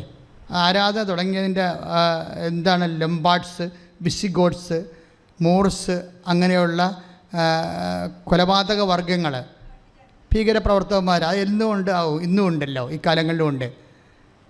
ഇപ്പോൾ അവിടെ സിലോണിലൊക്കെ ബോംബ് വെച്ചിട്ട് ആ രാജ്യം തന്നെ ഇപ്പോൾ അസ്ഥിരപ്പെട്ടു പോയി. അപ്പോൾ അത് ആ കാലങ്ങളിലും ഉണ്ടായിരുന്നു. ലംബാർഡ്സും വിസിഗോട്ട്സും ഒക്കെ റോമൻ നാഗരികതയെ പൊടുന്നതിനെ മിന്നലാക്രമണം നടത്തി അച്ഛന്മാരെയും അതുപോലെ തന്നെ കോൺവെൻ്റിലൊക്കെ ചെന്ന് കൊള്ളടിച്ച് അച്ഛന്മാരെ സിസ്റ്റേഴ്സിനെ നാട്ടുകാരെ കൊല്ലുന്നൊരു കാലം ഉണ്ടായിരുന്നു 13-ാം നൂറ്റാണ്ട്. ബ്ലാക്ക് ഏജ്, ഡാർക്ക് ഏജ് എന്നൊക്കെ പറയുന്ന കാലം. ആ കാലങ്ങളിൽ ലംബാർഡ്സ് ആക്രമിക്കുന്ന സമയത്ത് ക്ലാരപ്പുണ്യാളത്തി ആൾത്തറയിൽ നിന്ന് കുസ്തോതി സക്രാരിയിൽ നിന്ന് കണ്ണീരോടെ വിറച്ചു തുള്ളി വന്ന് കുർബാനയെ പിടിച്ചുകൊണ്ടിങ്ങനെ നിൽക്കുന്നത് ഈ ഭീകരന്മാർ വരുമ്പോൾ. അപ്പോൾ അവർക്ക് 100,000 പട്ടാളക്കാർ നിൽക്കണ പോലെ തോന്നിയിട്ട് അവർ പേടിച്ചവിടുന്ന് പോകുന്നിടത്ത് വെച്ചാണ് ആരാധന തുടങ്ങണത്. അന്ന് വരെ ആരാധന സഭയിലില്ല. അതൊരു ചരിത്രമാണ്. 13-ാം നൂറ്റാണ്ടിൻ്റെ അവസാനത്തെ ഗ്രിഗറി മാർപ്പാപ്പ ആരാധന യൂറോപ്പ് മുഴുവൻ ഇങ്ങനെ ഈശോ ആരാധിക്കപ്പെടേണ്ട ആളാണെന്നും ആരാധന ഒരു മനുഷ്യനെ പ്രൊട്ടക്റ്റ് ചെയ്യും, ഒരു വംശത്തെ പ്രൊട്ടക്റ്റ് ചെയ്യും എന്ന് ലോകത്തിന് മനസ്സിലാക്കി കൊടുത്തൊരു കാലമാണത്. അപ്പോൾ അങ്ങനെ ഒരു കാലഘട്ടത്തിൽ ആരാധന നടക്കുമ്പോൾ ഈ ആരാധനയ്ക്കൊരു പാട്ട് വേണം എന്ന് ഗ്രിഗറി മാർപ്പാപ്പ പറയണത്. ഈ ആരാധനയുടെ ഒരു അപ്പോസ്റ്റലുണ്ടായിരുന്നു, തോമസ് അക്വിനാസ്, വിശുദ്ധ തോമസ് അക്വിനാസ്. വിശുദ്ധ തോമസ് അക്വിനാസ് അന്ന് ഫാദറാണ്. പറഞ്ഞ് പൊപ്പ് പറഞ്ഞ് ഒരു പാട്ട് ഇടാൻ പറഞ്ഞു. നിങ്ങളല്ലേ ദിവ്യകാരുണ്യത്തിൻ്റെ പ്രസിദ്ധനായ ഭക്തൻ. അപ്പോൾ അദ്ദേഹം പ്രാർത്ഥിച്ചുകൊണ്ട് എഴുതിയ പാട്ടാണ് ഇത് മോക്ഷകവാടം തുറക്കും ഋഷാകരാമോസ്തിയെ ശത്രുവിൻ അണികൾ തകർക്കാൻ ശക്തിയും കൃപയും നൽകണമേ. അതായത് അന്ന് അതാണ് സംഭവിച്ചത്. നമുക്കൊരു ശത്രു ഉണ്ട്, എവിടെയും ആയിക്കൊള്ളട്ടെ. ചിലപ്പോൾ ഓഫീസിലാകാം, ചിലപ്പോൾ നിൻ്റെ പ്രൊമോഷൻ ബ്ലോക്ക് ചെയ്യാൻ വേണ്ടി ബോധപൂർവ്വം ശ്രമിക്കുന്ന ആളാകാം. അതിന് പരിഹാരം ആരാധനയാണ്. കാര്യം സഭ കടന്നു വന്ന വഴികളുണ്ട്. സഭ കടന്നു വന്നത് മുഴുവനും ഇങ്ങനെ ഏതെങ്കിലും രീതിയിൽ എവിടെയെങ്കിലും ഇരുന്ന് മെത്രാനാശന്മാർ പ്രാർത്ഥിച്ച് കൂടി ബുദ്ധിപരമായിട്ട് അല്ലെങ്കിൽ അനുഭവം കൊണ്ട് അവർ തീരുമാനം എടുത്ത് വളർന്നു വന്ന സഭയല്ല ശരിക്കും. തെറ്റുകളുണ്ടാകുമ്പോൾ തിരുത്താനാണ് സിനഡുകൾ കൂടിക്കൊണ്ടിരുന്നത്. ജെറുസലേം സുനകദോസ് മുതൽ അങ്ങനെയാണ്. പക്ഷേ ദൈവം പ്രവർത്തിച്ചത് മുഴുവനും ഇതുപോലെയുള്ള ചെറിയ മനുഷ്യരിലൂടെയാണ്. ചെറിയ മനുഷ്യരെ ഒരു വിഷയം വരുമ്പോൾ ദൈവം അവരെ തോണ്ടും. ഇങ്ങനെ ചെയ്താൽ മതി. ക്ലാര പുണ്യാളത്തോട് പറഞ്ഞു, ക്ലാര നീ എന്നെയും കുടിച്ചോട്, എന്തിന് അങ്കണത്തിൽ പോയി നിൽക്ക്, ബാക്കി എന്ത് വരണമെന്ന് നമുക്ക് അവിടെ വെച്ച് ചെയ്യാം എന്ന് പറഞ്ഞു. ഞാൻ നിങ്ങളുടെ കൂടെ ഉണ്ടാകുമെന്നല്ല ഈശോ പറഞ്ഞത്. അതിങ്ങനെ സക്രാരി പൂട്ടി ഇരിക്കാനല്ലല്ലോ, നമ്മളെ സംരക്ഷിക്കാൻ വേണ്ടി തന്നെയാണ്. അതുകൊണ്ടാണ് നമ്മളിവിടെ വന്നിട്ട് ഈ ആരാധന നടത്തുന്നത്. പ്രാർത്ഥിക്കുക, കർത്താവാ ദൈവമേ, എൻ്റെ ജീവിതത്തിലും സാമ്പത്തിക ജീവിതത്തിലും ശാരീരിക ജീവിതത്തിലും ഒത്തിരിയേറെ ശത്രുതയില് ഞാൻ വളയപ്പെട്ടിരിക്കുന്നു. എന്നെ ഭീഷണിപ്പെടുത്തുന്നവരുണ്ട്. ഗത്യന്തരമില്ലാതെ എനിക്ക് ജീവിക്കാൻ മേലാതെ ഞാനായിരിക്കുന്നു. കർത്താവേ, അങ്ങ് മോക്ഷകവാടം തുറന്ന് ശത്രുവിന്റെ അണികളെ ഈ നിമിഷം ഭേദിക്കണമേ, ഈ നിമിഷം ഭേദിക്കണമേ, പ്രതിരോധിക്കണമേ. ശ്രദ്ധിക്കട്ടെ, മോക്ഷകവാടം തുറന്ന് ശ്രദ്ധിക്കട്ടെ, ശ്രദ്ധിക്കട്ടെ.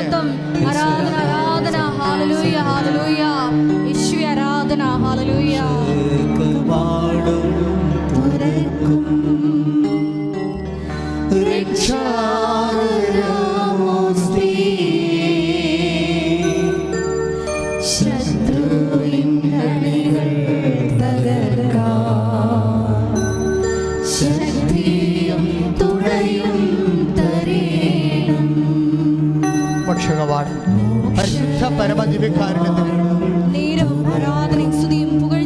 പരിശുദ്ധ പരമദിവ്യകാരുണ്യത്തിന് പരിശുദ്ധ പരമദിവ്യകാരുണ്യത്തിന്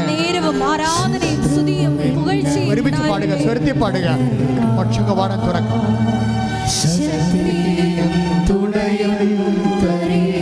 പരിശുദ്ധ പരമദിവ്യകാരുണ്യത്തിന്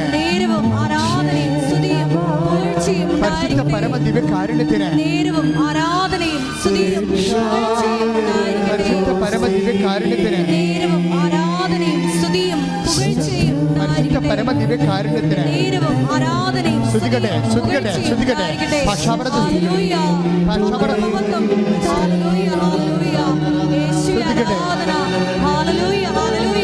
ഞങ്ങളുടെ ശത്രുവിന്റെ അണികള് ദിവ്യകാരുണ്യ ശക്തിയാൽ തകർക്കപ്പെടുവാൻ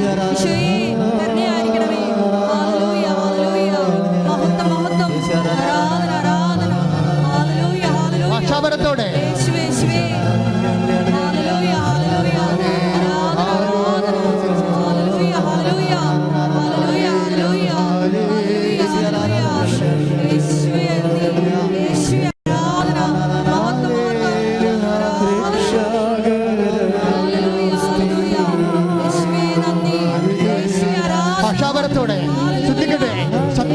ശ്രദ്ധിക്കട്ടെ. മാരക രോഗങ്ങള്, തീരാവേദികള്, ജീവിത ദുരിതങ്ങള്, ശത്രുപക്ഷങ്ങള്, യേശുവിന്റെ നാമത്തില് പ്രതിരോധിക്കപ്പെടട്ടെ. ശ്രദ്ധിക്കട്ടെ.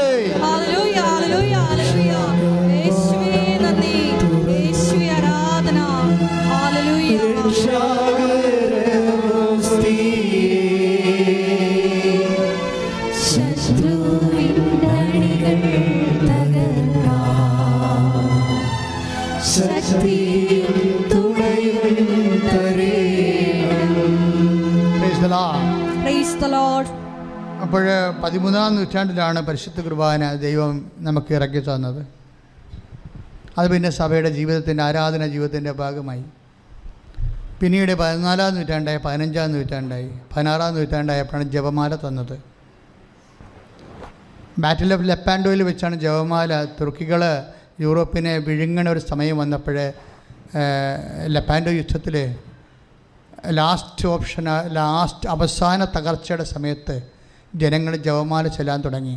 പോപ്പിൻ്റെ കൂടെയാണ്, പരിശുദ്ധ പിതാവിൻ്റെ കൂടെ. അപ്പോൾ തുർക്കികൾക്കെതിരെ കടലിൽ നടന്ന യുദ്ധത്തിൽ കാറ്റ് മറിഞ്ഞു വീശിയാണ് അന്ന് യൂറോപ്പ് വിശ്വാസത്തിൽ നിലനിന്നത്. യൂറോപ്പ് രക്ഷപ്പെട്ടത് പ്രാർത്ഥനയിലൂടെയാണ് രക്ഷപ്പെട്ടത്. അന്ന് മുതലാണ് ജപമാല സാർവജനീയമായി മാറിയത്. ഏതെങ്കിലും പ്രാർത്ഥനകൾ എടുത്തു കളയാനൊക്കെ സുഖമാണ് സഭാജീവിതത്തിൽ നിന്ന്. ഏതെങ്കിലും പ്രാർത്ഥനയൊക്കെ ബുദ്ധിയും ബോധവും ഒക്കെ കുറവുള്ളവർ, ദൈവികമായ ബുദ്ധി, ഞാൻ മാനുഷികമായ ബുദ്ധി കൂടുതലാണല്ല ഇന്ന് എല്ലാവർക്കും. ദൈവികമായ ബുദ്ധിയെക്കുറിച്ചാണ് ഞാൻ പറയണത്. അത് വിവേകമെന്ന് പറയും. ദൈവികമായ ബുദ്ധിയുടെ പേര് വിവേകമെന്നാണ്. വിവേകമുള്ളവർക്ക് വിവേചനമുണ്ടാവും. ആധ്യാത്മിക വിവേകമില്ലാത്തവർക്ക് വിവേചനം ഉണ്ടാകത്തില്ല. അവർ ചില പ്രാർത്ഥനയൊക്കെ ജീവിതത്തിൽ നിന്ന് ആവശ്യമില്ല ആണെന്ന് പറഞ്ഞ് എടുത്തു കളയും. പക്ഷേ എപ്പോഴും കെന്നഡി പറഞ്ഞൊരു വാക്കുണ്ട്. എന്താണ്? നിങ്ങളൊരു വെയിൽ പൊളിക്കുമ്പോൾ, എല്ലാ വെയിലുകളും നിങ്ങൾക്ക് പൊളിക്കാം, പക്ഷേ ഒരു വെയിൽ പൊളിക്കുമ്പോൾ അതെന്തിനു വേണ്ടിയാണ് കെട്ടിയതെന്ന് ആദ്യം ഒന്ന് ചിന്തിക്കണം, നല്ലതായിരിക്കുമെന്ന്. ഇത് തന്നെ ജപമാലയെക്കുറിച്ച് എനിക്ക് പറയാനുള്ളത്. ചില ആൾക്കാർ ജപമാല ഉപേക്ഷിക്കുന്നുണ്ട്. പക്ഷേ ആ ജപമാല ഉപേക്ഷിക്കുന്ന മുമ്പ് ജപമാല എങ്ങനെ സഭയിലേക്ക് വന്ന് ചരിത്രം എന്താണ് നമ്മളോട് പറയണമെന്ന് നമ്മളൊന്ന് ധ്യാനം ചെയ്യണം. ധ്യാനം ചെയ്യുക മാത്രമല്ല, ചിലപ്പോൾ ഒരു മേയാക്കുൾപ്പ പറയേണ്ടിയും വരും, എൻ്റെ പിഴ, എൻ്റെ വലിയ പിഴയെന്ന്. കാരണം ദൈവം തന്ന പ്രാർത്ഥനയാണിത്. നിക്കക്കള്ളിയില്ലാതെ വന്നപ്പോഴേ ഈ യുദ്ധത്തിൽ നമ്മൾ സാത്താനോട്, ലോകത്തോടുള്ള സഭയുടെ യുദ്ധത്തിൽ നമ്മൾ പരാജയപ്പെടുമെന്ന് തോന്നിയപ്പോൾ മാതാവ് ഇറങ്ങി വന്ന പ്രാർത്ഥനയാണ്. മാതാവ് ഇറങ്ങി വരുന്ന പ്രാർത്ഥനയാണ്. മാതാവിനെ കുടുംബത്തിലേക്ക് കൊണ്ടുവരാൻ വേണ്ടി, മാതാവിനെ കുടുംബത്തിന് മധ്യസ്ഥയാക്കാൻ വേണ്ടി, മാതൃകയാക്കാൻ വേണ്ടി ദൈവം നിശ്ചയിച്ച് നൽകിയ പ്രാർത്ഥനയാണ് രക്ഷാകര ചരിത്രങ്ങളുള്ള ജപമാല. പ്രാർത്ഥിക്കുക. കർത്താവായ ദൈവമേ, ഞങ്ങളുടെ കുടുംബത്തിലെ ജപമാല അലംഭാവത്തോടെ നഷ്ടപ്പെട്ടു പോയിട്ടുണ്ടെങ്കിൽ ഈ ആരാധനയോടുകൂടി ജപമാല ജീവിതത്തിന്റെ ഭാഗമാകുവാൻ അമ്മേ, പരിശുദ്ധമ്മേ, ദൈവമാതാവേ, ജപമാലയുടെ അമ്മേ, ഞങ്ങളെ അഭിഷേകം ചെയ്യണമേ. കുടുംബ പ്രാർത്ഥനകള് നഷ്ടപ്പെട്ടു പോയവരെ, വീണു പോയവരെ ഈ ആരാധനയിലൂടെ ഇപ്പോൾ പുനരുദ്ധരിക്കണമേ. ശ്രുതിക്കട്ടെ.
അപ്പോൾ നമ്മൾ 16-ാം നൂറ്റാണ്ടിലാണ് ജപമാലയ്ക്ക് വന്നത്.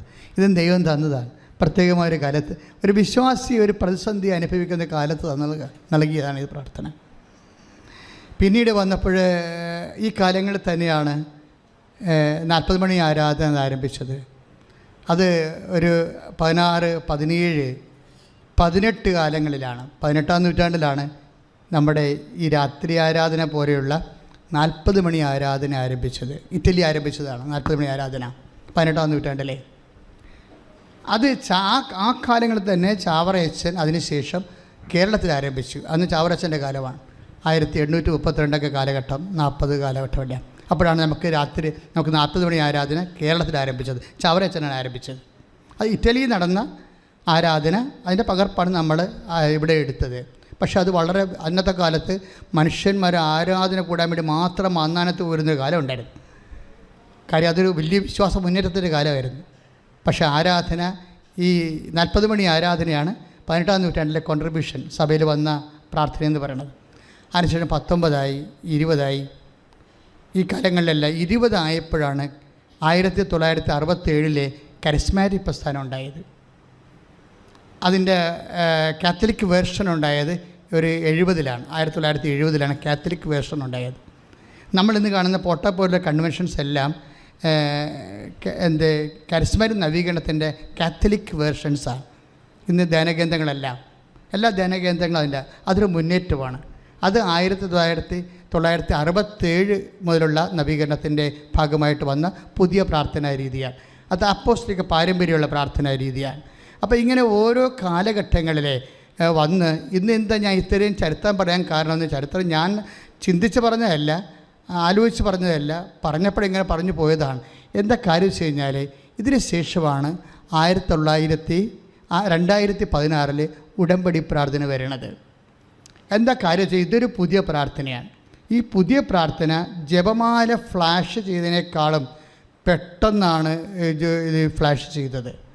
ഇത് മലയാള ലോകത്തിലുണ്ടായ മാതാവ് തന്ന ഒരു പ്രാർത്ഥനയാണെങ്കിലും ഇത് ഇപ്പം തന്നെ ലക്ഷക്കണക്കിന് മനുഷ്യരാണ് സെറ്റ് ചെയ്ത്. കഴിഞ്ഞ ദിവസം ഇവിടെ ഒരു സാക്ഷ്യം ഉണ്ടായി, 19 കൊല്ലമായിട്ട് കുടുംബപ്രാർത്ഥന ഇല്ലായിരുന്നെന്ന്.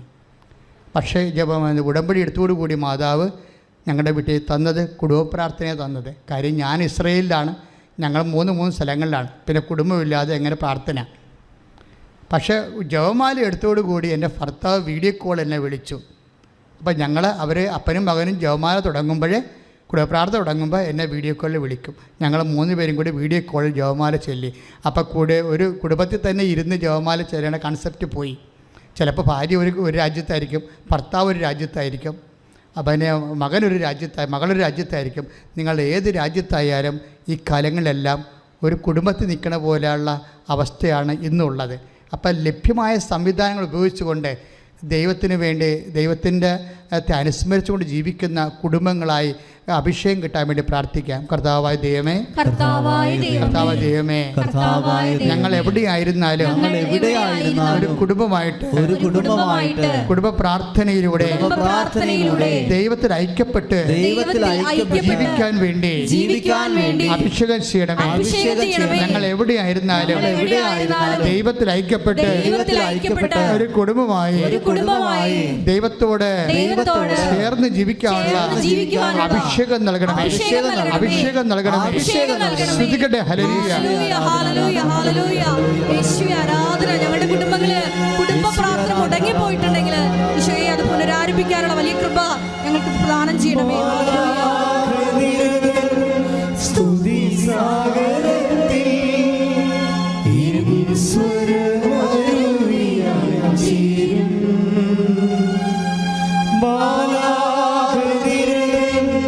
സ്തുതി സാഗരത്തിൽ ചേരും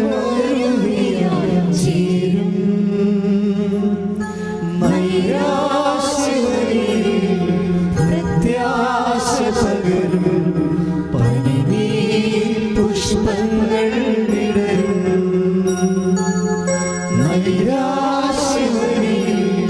പ്രത്യാശ പകരും പനിനീർ പുഷ്പങ്ങൾ വിടരും. എന്തു നല്ലമ്മ, എന്തു നല്ലമ്മ എന്നുടെ അമ്മ.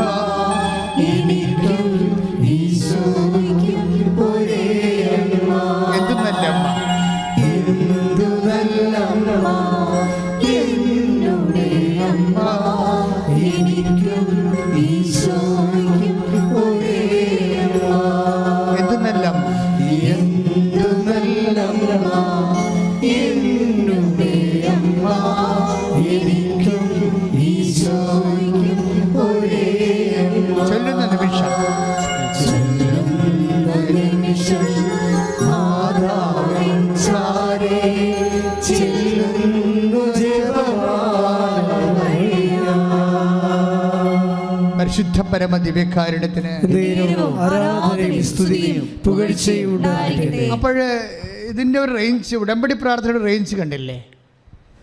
എല്ലാ പ്രാർത്ഥനകളും നഷ്ടപ്പെടുമ്പോഴും നഷ്ടപ്പെട്ട എല്ലാ പ്രാർത്ഥനകളെയും ഉടമ്പടി തിരിച്ചു കൊണ്ടുവരും. അല്ലേ? നിങ്ങളിപ്പോൾ ആരാധന കൂടുകയാണ്, ഓൺലൈനുള്ള ഒരു ആരാധന കൂടുകയാണ്. ഒരു ഉടമ്പടി പ്രാർത്ഥന കൂടുന്നത് ഏറ്റവും ഒരാഴ്ച കൂടുന്നത് 1,20,000 പേരാണ്. ഒരാഴ്ച ഒരു ഉടമ്പടി പ്രാർത്ഥന കൂടുന്നത് 1,20,000 പേരാണ്. ഇവരെന്താ കൂടുന്നത്? ആരാധനയാണ് കൂടുന്നത്. ഇവരെന്താ ചെയ്യണത്? കുടുംബ പ്രാർത്ഥനയോട് ചേർന്നാണ് പ്രത്യക്ഷീകരണ പ്രാർത്ഥന ചെല്ലണത്, കുടുംബ ഉടമ്പടി പ്രാർത്ഥന ചെല്ലണത്. അതായത് ജനത്തിൻ്റെ ജീവിതം ദൈവവുമായി സെറ്റ് ചെയ്തുകൊണ്ടിരിക്കുകയാണ്. ഇതുകൊണ്ടാണ് മഹാത്ഭുതങ്ങൾ നടക്കുന്നത്. ഒരു 6,000-ഓളം സാക്ഷ്യം എ ഗ്രേഡ് സാക്ഷ്യങ്ങളാണ്. ഒരു പക്ഷേ മറ്റൊരു പ്രാർത്ഥനയ്ക്കും ഇല്ലാത്ത അത്രയും സാക്ഷ്യങ്ങളാണ് ഉടമ്പടിക്കുള്ളത്. തന്നെയല്ല, കാറ്റഗോറിക്കൽ സാക്ഷ്യങ്ങൾ ഹെവി ഡ്യൂട്ടിയാണ് ചെയ്യണത്. ഹെവി ഡ്യൂട്ടി എന്ന് പറഞ്ഞു കഴിഞ്ഞാൽ, അതായത് ദൈവവും മനുഷ്യരും കൂടി അടുത്തു കഴിഞ്ഞാൽ പെട്ടെന്ന് നടക്കുന്നത്, അതായത് നിങ്ങൾ പ്രാർത്ഥിക്കും മുമ്പേ ഞാൻ ഉത്തരം വരളുമെന്നാണ്. അത് പക്ഷേ അത് നടക്കണ എപ്പോഴും ഉടമ്പടിയിലാണ്. ദൈവത്തിൻ്റെ വാഗ്ദാനമാണത്. നിങ്ങൾ പ്രാർത്ഥിക്കും മുമ്പേ, ഇവിടുത്തെ സാക്ഷ്യങ്ങളെല്ലാം കേട്ടാൽ നമുക്ക് മനസ്സിലാവും അത്. അതായത് ഉടമ്പടി എടുക്കാൻ തീരുമാനിച്ചപ്പോൾ തന്നെ സ്ഥലത്തിന് ആൾ വന്നെന്ന് പറയും. സാക്ഷ്യമാണത്. ഉടമ്പടി എടുക്കാൻ തീരുമാനിച്ചോളൂ. 10-30 കൊല്ലമായിട്ട് വിൽക്കാത്ത സ്ഥലമാണ്. അതിന് വേറെ മുന്നാധാരമില്ല, പല അവകാശികളുണ്ട്. വിൽക്കാൻ പോകുമ്പോൾ ഒരാൾക്കാർ ബ്ലോക്ക് ചെയ്യാൻ വരും. പക്ഷേ ഉടമ്പടി എടുക്കാൻ തീരുമാനിക്കുമ്പോൾ തന്നെയാണ് നിങ്ങൾക്ക് വിസ എല്ലാം ഓക്കെ ആകണതും. പെട്ടെന്നാണ് ഈ സംഭവം. അപ്പോൾ നിങ്ങൾ ഓർക്ക് എന്താ കാര്യം അങ്ങനെ സംഭവിക്കണം? ഞാൻ ഉടമ്പടി എടുത്തില്ലല്ലോ. എടുക്കാൻ തീരുമാനിച്ചാൽ മതി. കാര്യം നിങ്ങൾ എടുക്കുമെന്ന് ദൈവത്തിന് അറിയാം. അതാണ് അതിൻ്റെ ഒരു മെക്കാനിസം എന്ന് പറയുന്നത്. നിങ്ങൾ എടുക്കുമെന്നറിയാം.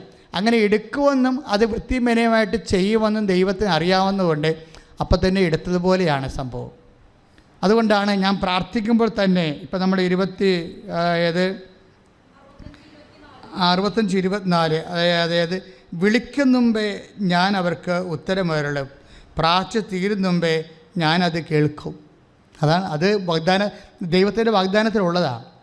നിങ്ങൾക്കറിയാം, ഈ പ്രവാചകന്മാരെന്താ ചെയ്തതെന്ന് വെച്ച് കഴിഞ്ഞാൽ, മോശത്തിന് കൊടുത്ത ഉടമ്പടി പാലിക്കുന്നുണ്ടോ? പാലിക്കുന്നില്ലെങ്കിൽ അവർ ശപിക്കും ദൈവത്തിൻ്റെ നാമത്തിൽ. അതിനാണ് പ്രവാചകന്മാർ. ഉടമ്പടിയിൽ ജനങ്ങളെ ഉറപ്പിച്ച് നിർത്താൻ വേണ്ടിയാണ് ദൈവം ന്യായാധിപന്മാരെയും പ്രവാചകന്മാരെയും വിട്ടത്. അത് മോശയ്ക്ക് ഉടമ്പടിയാണ്, മോശയുടെ ഉടമ്പടിയാണ്. ആ ഉടമ്പടിയിൽ ജനം നിൽക്കുന്നുണ്ടോ, അത് ജനങ്ങൾ വഴി കാല് തെറ്റി പോകാതിരിക്കാൻ വേണ്ടിയാണ് പ്രവാചകന്മാരിൽ. എന്നിട്ട് ഉടമ്പടിയുടെ ഫീച്ചേഴ്സാണ് പറയണത്. എന്താ പറയണത്? ഉടമ്പടി പ്രകാരം ദൈവത്തിൻ്റെ വാഗ്ദാനമാണത്. എന്താണ്? ഐസയാ 65-24 ഒന്ന് പറഞ്ഞ്, വിളിക്കും മുമ്പേ ഞാൻ അവർക്ക് ഉത്തരമരുളും, പ്രാർത്ഥിച്ചു തീരും മുമ്പേ ഞാനത് കേൾക്കും. ആ പ്രാർത്ഥിച്ചു തീരും മുമ്പേ എങ്ങനെ കേൾക്കണത്? അതാണ് വിഷയം. അപ്പം നിങ്ങൾ പ്രാർത്ഥിക്കാൻ പോകുന്ന കാര്യങ്ങൾ ദൈവം മനസ്സിലാക്കും. ഇന്ന കാര്യമാണ് പ്രാർത്ഥിക്കാൻ പോകുന്നത്. അപ്പോൾ പ്രാർത്ഥനയേക്കാൾ സ്പീഡാണ് അതിൻ്റെ ഉത്തരം. പ്രാർത്ഥനയേക്കാൾ ഉത്തരം സ്പീഡാകണത് ഉടമ്പടിയുടെ വാഗ്ദാന ഭാഗമാണ്. അതുകൊണ്ടാണ് ഉടമ്പടി കൃത്യമായിട്ട് പാലിക്കുമ്പോൾ നിങ്ങൾ ഈ ഒരിക്കലും നിങ്ങൾ നടക്കത്തില്ലെന്ന് പറഞ്ഞ കാര്യങ്ങൾ നടക്കണത്. ഇപ്പോൾ കെസിയുടെ സാക്ഷ്യത്തിൽ എന്താ വന്നിരിക്കുന്നത്? അമ്മ പറഞ്ഞത് ശരിയാ. അമ്മയെ ഈ കെസിയുടെ ഫോട്ടോ കാണിക്കുമ്പോഴേ അതൊരു വിശ്വാസത്തിൽ കാണിക്കുന്നതാണ്. എന്താ പറയണത്? ഇവൾക്ക് കുഴപ്പമില്ലെന്ന് അമ്മ നിശ്ചയിച്ചു. കുഴപ്പമുണ്ടേ. ലിംഫോമയുടെ ലോകത്തിലെ 2ാമത്തെ ഡോക്ടറാണ് അവളെ ചികിത്സിക്കുന്നത്. അയാൾ എത്രയോ സ്കാൻ ചെയ്തിട്ടും ടെസ്റ്റ് ചെയ്തിട്ടുമാണ് കുഴപ്പമുണ്ടെന്ന് പറയണത്. പക്ഷെ ദൈവം കുഴപ്പമില്ലെന്ന് പറഞ്ഞാൽ നിനക്ക് കുഴപ്പമില്ല. അനുഗ്രഹത്തിൻ്റെ കൂടെ ഒരു കാര്യം കൂടി ഉണ്ട്. എന്താ ഉള്ളത്? അനുഗ്രഹം ഒരു പ്രാർത്ഥനയ്ക്ക് നമുക്ക് കടന്ന് റിപ്ലൈ ഇല്ലേ? ശ്രദ്ധിക്കുക, അച്ഛൻ പറയുന്നത് വളരെ സീരിയസ് വിഷയമാണ്. നമ്മൾ ഈ വോക്കൽ പ്രെയർ ഓർ നമ്മൾ ഡൂയിങ് പ്രെയർ ആയാലും ശരി, ഉടമ്പടി ഒരു ഡൂയിങ് പ്രെയറാണ്. ഇങ്ങനെ റിസൈറ്റിംഗ് പ്രെയർ അല്ലത്. ബേസിക്കായിട്ട് ഉടമ്പടി ഡൂയിങ് പ്രെയർ, ചെയ്യണ പ്രാർത്ഥനയാണ്. ചെയ്യണ പ്രാർത്ഥനയുടെ എല്ലാം മരിയൻ ആണ് തുടങ്ങി വെച്ചത്.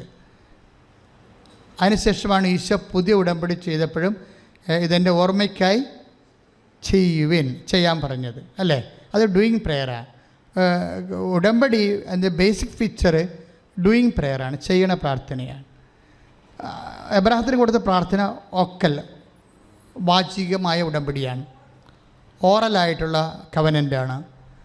മോസസിന് കൊടുത്തത് റിട്ടൺ കവനൻ്റാണ്. യേശു സ്ഥാപിച്ചത് ചെയ്യണ ഉടമ്പടിയാണ്. ഇതെൻ്റെ ഓർമ്മയ്ക്കായി ചെയ്യുവേൻ. അപ്പോൾ വാക്കാലായാലും ശരി, എഴുത്തായാലും ശരി, ചെയ്ത്തായാലും ശരി, ദൈവം ഉടമ്പടിയുമായിട്ടാണ് പ്രൊസീഡ് ചെയ്യണത്. അതുകൊണ്ടാണ് ഉടമ്പടി എല്ലാ പ്രാർത്ഥനകളുടെയും ഒരു മാതാവാണ്. എന്താ മറിയം ഉടമ്പടിയുടെ മാതാവാണെന്ന് പറയാൻ കാര്യം? പുതിയ നിയമം സ്റ്റാർട്ട് ചെയ്യണത് മാതാവിൻ്റെ ഉടമ്പടിയോട് കൂടിയാണ്. നമ്മളതിൻ്റെ ഒരു ഷെയർ ഹോൾഡേഴ്സാണല്ലേ. മരിയൻ ഉടമ്പടി പുതിയ നിയമം സ്റ്റാർട്ട് ചെയ്യണത് മാതാവ് ദൈവത്തോട് ചെയ്ത ഉടമ്പടിയോട് കൂടിയാണ്. ദൈവം കൊടുത്ത വാഗ്ദാനവും മാതാവ് വാഗ്ദാനത്തിന് പകരം തിരിച്ചു കൊടുത്തിട്ടുള്ള നിബന്ധനകൾ അക്സെപ്റ്റ് ചെയ്യാവുന്നുള്ള മാതാവിൻ്റെ കൺകറൻസ്, അതാണ് ഉടമ്പടിയുടെ കാമ്പെന്ന് പറയുന്നത്. അതിൻ്റെ അകത്ത് പ്രോമിസ് ഉണ്ട്, കൺകറൻസ് ഉണ്ട്. അപ്പോൾ ഉടമ്പടിക്ക് 2 ഘടകങ്ങളുണ്ടാവും എപ്പോഴും. നിങ്ങൾ ശ്രദ്ധിക്കണം. നിങ്ങൾ ഉടമ്പടി ചെയ്തവരും ചെയ്യാൻ പോണവരുമാണ്. ഉടമ്പടി നിങ്ങൾ ശ്രദ്ധിക്കേണ്ടത് ഉടമ്പടിയുടെ ഘടകങ്ങൾ എന്തൊക്കെയാണ്? ഒന്ന് പ്രോമിസാണ്, ദൈവത്തിൻ്റെ വാഗ്ദാനങ്ങൾ. എബ്രാഹത്തിന് വാഗ്ദാനം കൊടുത്തു, മോശസിന് വാഗ്ദാനം കൊടുത്തു. ഈശോയും നമുക്ക് പുതിയ നിയമത്തിലെ കുർബാന സ്ഥാപിച്ചപ്പോൾ, വലിയ ഉടമ്പടി സ്ഥാപിച്ചപ്പോൾ വാഗ്ദാനമാണ് നൽകിയത്. പക്ഷേ ഈശോയുടെ വാഗ്ദാനം എന്താണ്?